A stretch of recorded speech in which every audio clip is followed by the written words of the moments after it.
Hi friends, welcome to my channel. మా కాయలు చూడండి ఫ్రెండ్స్. ఇంతలా కాయలు కావాలంటే చిన్న చిట్కా చెబుతాం మీకు.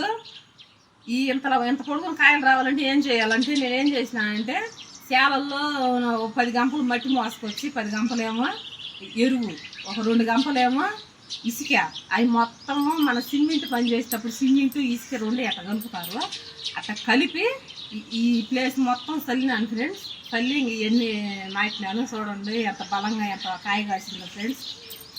మీరు కూడా నాటుకుంటే ఇదే పని చేయండి ఫ్రెండ్స్. చూడవచ్చు కాయలు ఎంత తాజాగా ఎట్టున్నాయో. ఈ విత్తనాలు ఉంచుతున్నా. మనం మళ్ళీ పక్కింటి వాళ్ళ ఇంటికి వెళ్ళి మనం విత్తనాలు కొనుక్కోకుండా మన ఇంట్లో మనమే విత్తనాలు స్టోర్ చేసుకోవచ్చు ఫ్రెండ్స్. ఇవి బెండకాయలు కానీ మనం మళ్ళీ విత్తనాలు కొనుక్కోకుండా ఫ్రెండ్స్. ఇగో బెండకాయలు ఇక ఎట్లా వచ్చినాయి ఫ్రెండ్స్.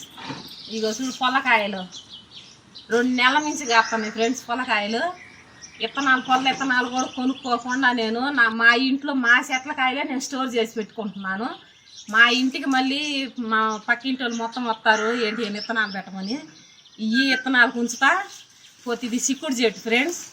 చిక్కుడు చెట్టు విత్తనాలు ఉంచుతా, కాకర విత్తనాలు ఉంచుతా, బెండలు ఉంచుతా. నేను గోడు చిక్కుళ్ళు కానీ ప్రతి ఒక్క వస్తువు మా ఇంట్లో ఏ కాయ అయితే కాసిద్దు కూరగాయలు మొత్తం నేను ఇంట్లో స్టోర్ చేసి పెట్టుకొని మా బజార్ వాళ్ళందరూ మా ఇంటికి వచ్చి నేను మొత్తానికి ఇస్తాను ఫ్రెండ్స్. నేను చూడండి ఫ్రెండ్స్ ఎంత కాయలు ఎరువు మాత్రమే వేసింది.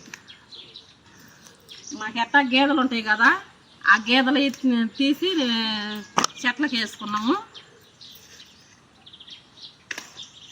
దానివల్ల ఇంతలా కాయలు చూడండి ఫ్రెండ్స్.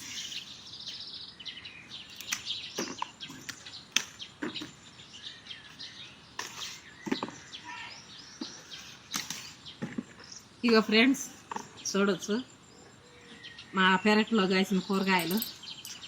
ఒక లైక్ కొట్టండి ఫ్రెండ్స్. Okay bye.